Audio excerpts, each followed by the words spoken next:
Good morning friends.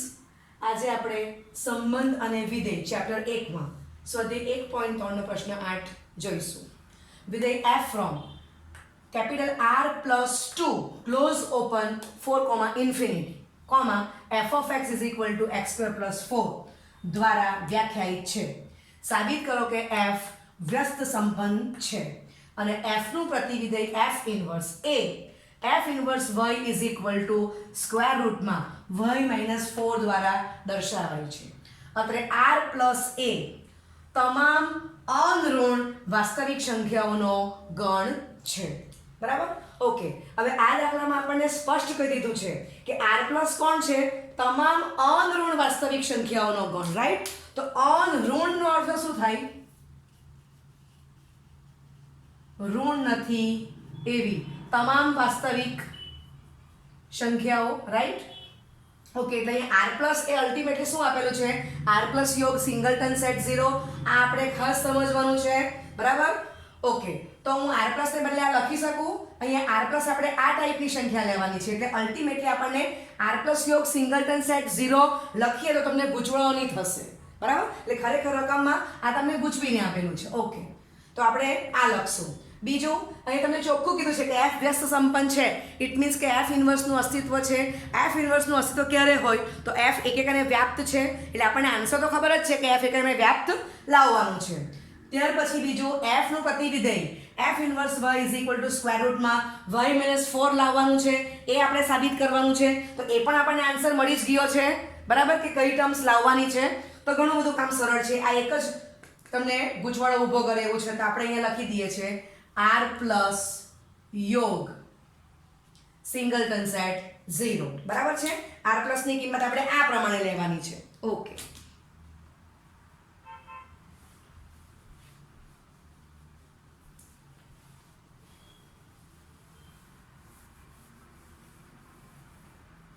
ચાલો, તો બહુ સરળ છે.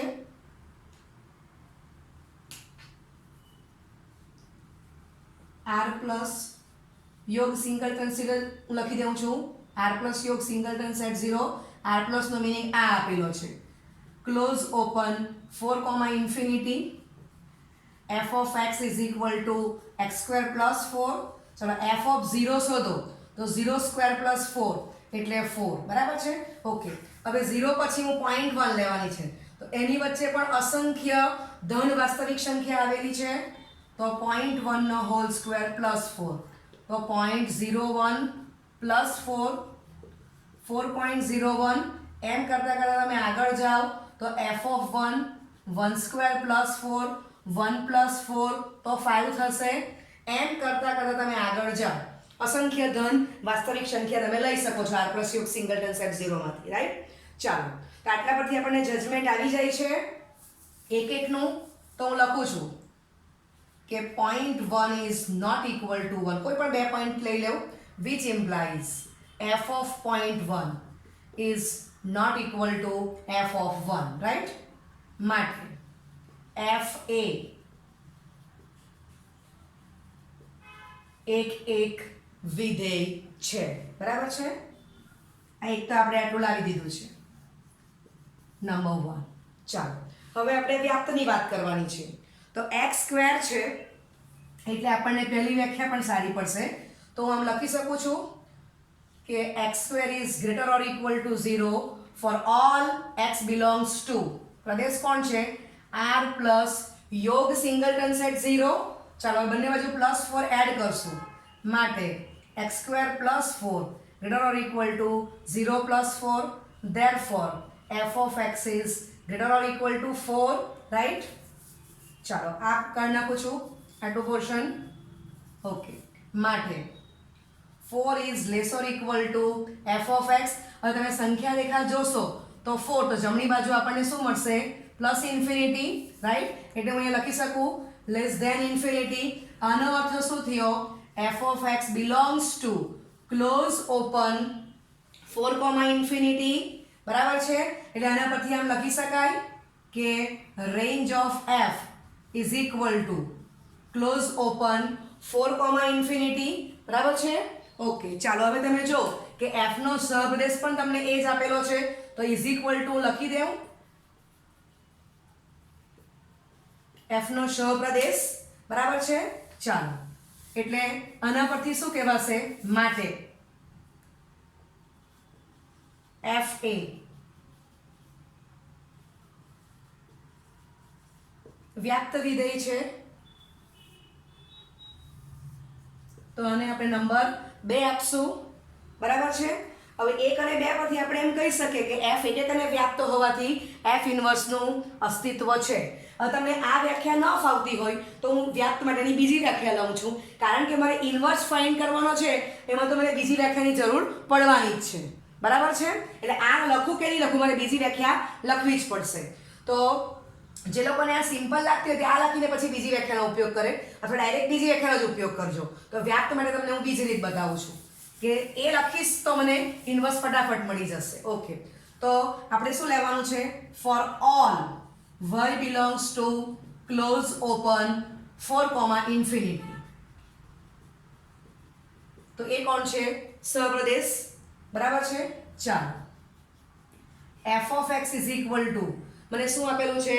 x² + 4 અને y કહી દઉં છું, તો y is equal to x² + 4 માટે y - 4 is equal to x² માટે x is equal to ± square રૂટમાં y - 4, બરાબર. તો x આપણે પ્રદેશમાંથી લેવાનો છે, આટલું આવી ગયું, આ તમે કમ્પ્લીટ કર્યું છે. ઓકે, ચાલો, તો આના પરથી હું આમ લખી શકું કે x is equal to minus square રૂટમાં y - 4 does not belongs to r plus યોગ સિંગલટન સેટ 0 માટે x equal to minus square રૂટમાં y - 4 શક્ય નથી, બરાબર. therefore x is equal to square રૂટમાં y - 4 શક્ય છે. કેમ? કારણ કે એ વેલ્યુ સામે આવેલી છે, આમાં લખવું હોય તો આપણે આટલું જ એડ કરી દઈએ છે. આ સ્ક્વેર રૂટ છે, રાઈટ. તો આમ લખી શકું this belongs to r plus યોગ સિંગલટન સેટ 0 અને પછી એને સ્ક્વેર બ્રેકેટમાં આપી દો. આ રીતે થઈ ગયું. ઓકે, હવે જો તમે આગલી વ્યાખ્યા વ્યાપ્તની પહેલી ન લીધી હોય તો આમાં મારે સિસ્ટમેટિક બતાવવું પડશે કે f of x તમારું y થાય છે. અને જો તમે આગલી વ્યાખ્યાનો ઉપયોગ કરી દીધો હોય ને માત્ર ઇન્વર્સ જ શોધવું છે તો ડાયરેક્ટ લખી દેવું અહીંયા કે x is equal to square રૂટમાં y - 4 is equal to g of y is equal to f inverse y. સમજાય છે વાત? મેં આગલી વ્યાખ્યાનો ઉપયોગ કરીને વ્યાપ્ત લઈ લીધું છે, તો હું આવું લખી શકું. ક્લિયર થાય છે વાત? ઓકે, ચાલો, તો આટલું શોર્ટ જવાશે. હવે ધારો કે હવેનો પોઈન્ટ હું આવી રીતના બતાવું છું કે આગલી વ્યાખ્યાનો ઉપયોગ ધારો કે તમે નથી કર્યો, તો આનો ઉપયોગ હું કરતી છું, તો આનાથી મારે 2 in 1 કામ થવાનું છે. તો આ જ વ્યાખ્યાથી મારે વ્યાપ્ત બતાવવું છે, તો મારે હજી એક ટર્મ્સ બતાવવી પડશે કે f of x is equal to x² + 4 છે. તો x ની વેલ્યુમાં સબસ્ટિટ્યુટ કરીશ ને હું y લાવીશ, પછી હું વ્યાપ્તની વ્યાખ્યાનો ઉપયોગ કરીશ, બરાબર છે. સમજ પડે છે ને હું શું કહું છું તે? આગલી વ્યાપ્તની જે આપણે પોર્શન બતાવ્યો પોઈન્ટ્સ પરથી x² is greater or equal to 0, તમે એ ફાઇન્ડ આઉટ ન કરો ને તમે આનથી વ્યાપ્ત બતાવવાના હોય તો તમારે આ સ્ટેપ વધારાનું કરવું પડશે. ચાલો, તો વેલ્યુ મૂકીએ તો શું થશે? સ્ક્વેર રૂટમાં y - 4 whole square plus 4, right. માટે f of x is equal to y - 4 plus 4 is equal to y. તો આવી ગયા f of x is equal to y. Clear થાય છે? ઓકે, માટે હું લખીશ કે for all y belongs to close open 4, infinity બ્રેકેટમાં સહપ્રદેશ ને સંગત there exist x is equal to square રૂટમાં y - 4 this belongs to r plus યોગ સિંગલટન સેટ 0 મળે છે કે જેથી y is equal to f of x થાય, રાઈટ. ચાલો, માટે f વ્યાપ્ત વિધેય છે. સમજાય છે? ચાલો, ઓકે, માટે આને હું નંબર 2 આપીશ. આ જ વ્યાખ્યા આ બીજી વ્યાખ્યાનો ઉપયોગ કરીશ તો આ નંબર 2 થઈ ગયો. તો હવે હું એમ લખી શકું કે માટે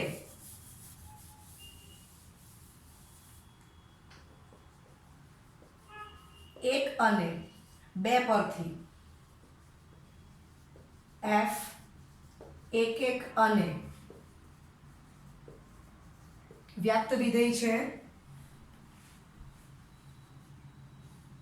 ક્લિયર? ચાલો, માટે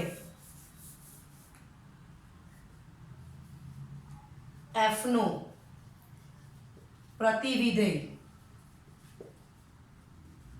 અસ્તિત્વ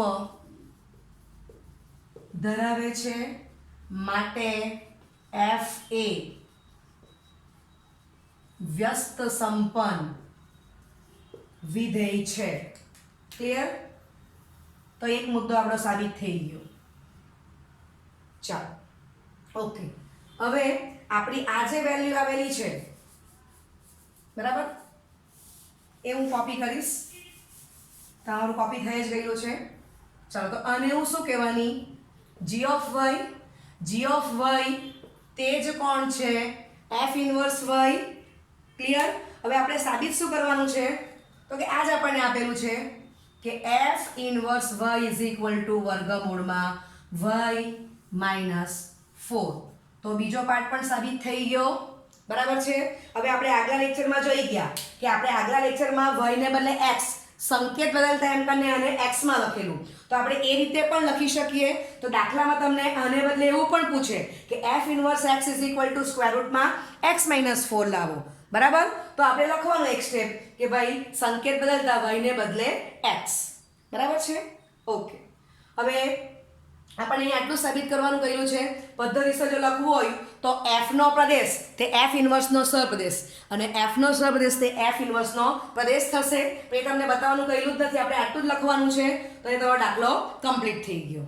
ઓકે, ખ્યાલ આવે છે ને હું શું કહેવા માંગુ છું? તે વ્યાપ્ત મેં 2 રીતે બતાવ્યું, પણ જ્યાં આપણને ખબર છે કે f ઇન્વર્સ લાવવાનું જ છે તો ત્યાં શક્ય હોય તો આપણે બીજી વ્યાખ્યાનો જ ઉપયોગ કરશું. એટલે આપણને તરત જ આ પોઈન્ટ મળી જાય ને એને આપણે ડાયરેક્ટ જ જે પોઈન્ટ આવેલું છે x ની જે વેલ્યુ એ ડાયરેક્ટ જ g ઓફ y કહી દેવાનું છે ને g તે જ કોણ છે? f inverse. તો હવે આગલો જે દાખલો છે એમાં હું પ્રદેશ અને સહપ્રદેશ બદલી કાઢું છું. ફંક્શન તેનું તે છે f from r to r f of x is equal to x square plus 4. ચાલો, હવે અહીંયા r ટુ r છે, રાઈટ? તો પહેલું તો હું 0 મૂકું છું. 0 સ્ક્વેર પ્લસ 4 તો 0 પ્લસ 4 થઈ ગયો. પછી હવે હું એક જ પોઈન્ટ મૂકું છું. 1 સ્ક્વેર પ્લસ 4 તો 1 પ્લસ 4 5 અને પછી એક પોઈન્ટ મૂકું છું -1. બરાબર? આપણે આગળ f from r to r x square જોઈ જ ગયેલા છે એટલે આપણને આઈડિયા જ છે કે ભાઈ સ્ક્વેર છે તો ધનનો સ્ક્વેર અને ઋણનો સ્ક્વેર સરખો જ થવાનો છે. તો મને ફટાફટ આ 3 જ પોઈન્ટથી જજમેન્ટ આવી જાય છે. 1 is not equal to -1 which implies f of 1 is equal to f of -1. માટે f એ એક વિધેય નથી. ક્લિયર? ચાલો, બરાબર, એક છે એમ પૂછેલું છે આપણે આ કમ્પ્લીટ કર્યું. હવે વ્યાપ્ત છે એની ચર્ચા કરવાની છે. તો તમને એટલું ખબર છે કે 0 હશે ત્યારે એની વેલ્યુ કેટલી આવવાની છે? 4. બરાબર? અથવા તો હું ડાયરેક્ટ લખું કે x² is greater or equal to 0 for all x belongs to capital R. Therefore x² plus 4 is greater or equal to 0 plus 4. Therefore f of x is greater or equal to 4. આપણે હમણાં આગલા દાખલામાં જોઈ કે direct એક step લખું છું. 4 less or equal to f of x is less than infinity. બરાબર? ને એના પરથી પણ આપણને આટલા પોઈન્ટથી પણ ખબર પડે છે કે તમે 0 લેશો તો f of 0 4 આવે છે એટલે એની સૌથી નાની કિંમત 4 જ આવશે. પછી 4 પછી વધારે કિંમત જમણી બાજુ પ્લસ ઇન્ફિનિટી સુધી જશે. રાઈટ? આ થઈ ગયું. માટે હું આમ લખી શકું કે f of x belongs to close open 0, infinity. માટે range of f is equal to close open 4, infinity. હવે લખીએ કે અને f નો સહપ્રદેશ તો એ આપણને કોણ આપેલો છે? Capital R. બરાબર? માટે range of f is not equal to R. સહપ્રદેશ આર મીન્સ સહપ્રદેશ માટે એફ એ વ્યાપ્ત વિધેય નથી. ક્લિયર? હવે ત્રીજો સવાલ છે એફ ઇન્વર્સ શક્ય છે? તો એફ ઇન્વર્સ શક્ય નથી, કારણ કે એફ એક પણ નથી અને એફ વ્યાપ્ત પણ નથી. ઓકે, હવે સમજો કે આ દાખલામાં હું ડાયરેક્ટ એમ જ ક્વેશ્ચન પૂછું કે આ આપેલું છે અને એમ કે એફ ઇન્વર્સ શક્ય હોય તો શોધો, રાઈટ? તો તમારે આમાં એક ભાગ આખો ઓમિટ થઈ જશે. તમને આ બેમાંથી જે ભાગ પહેલો આવડતો હોય એક કે વ્યાપ્ત છે કે નહીં તે પહેલાં ચેક કરી નાખો. એફ ઇન્વર્સ ક્યારે મળે? એફ એક અને વ્યાપ્ત બેવ હોવું જોઈએ. ધારો કે તમને એક વાળા પોઈન્ટ જલ્દી આવડી જાય છે તો એક બતાવી દો કે એક છે કે નથી તે. તો તમને ખબર છે કે એક નથી આવવાનું તો ડાયરેક્ટ લખી દો કે એફ ઇન્વર્સ મળતો નથી. અથવા કેટલાક છોકરાઓને આ જો શોધતા જલ્દી આવડતું હશે તો આ શોધી કાઢો ને બતાવી દો કે range of F is not equal to સહપ્રદેશ માટે એફ વ્યાપ્ત નથી. એફ વ્યાપ્ત નથી એટલે એફ ઇન્વર્સ મળતું નથી. સમજાય છે? આ રીતનો ક્વેશ્ચન પૂછ્યો હોય ડાયરેક્ટ કે એફ ઇન્વર્સ શક્ય હોય તો શોધો, તો કોઈ પણ એક નથી તે બતાવી દો તમને જે જલ્દી આવડતું હોય તે, અને ડાયરેક્ટ જ કહી દો, એટલે બે કરવાની જરૂર નથી. જ્યારે આની આગલા ક્વેશ્ચનમાં પણ એવું પૂછ્યું કે F from R to R F of X is equal to X square plus 4. F એક છે, એફ વ્યાપ્ત છે, અને પછી ત્રીજો સવાલ છે કે એફ ઇન્વર્સ શક્ય હોય તો શોધો. તો તેમાં મારે બેવ સ્ટેપ એક નથી, વ્યાપ્ત નથી, બેવ મારે બતાવવા પડ્યા. કન્સેપ્ટ ક્લિયર થાય છે? ઓકે, તો આ દાખલો આગલો જે છે એમાં મેં પ્રદેશ અને સહપ્રદેશ બદલી કાઢ્યા છે. ક્લિયર? તો તમને ડિફરન્સ ખ્યાલ આવી ગયો હશે. આના પછી બીજા અસંખ્ય દાખલા બની શકે. ઓકે, તો હું આશા રાખું છું કે આ કન્સેપ્ટ તમને પરફેક્ટ આવડી ગયો છે અને આ રાઇટિંગમાં પણ પૂછી શકાય અને એમસીક્યુમાં પણ પૂછી શકાશે. Okay, thank you very much.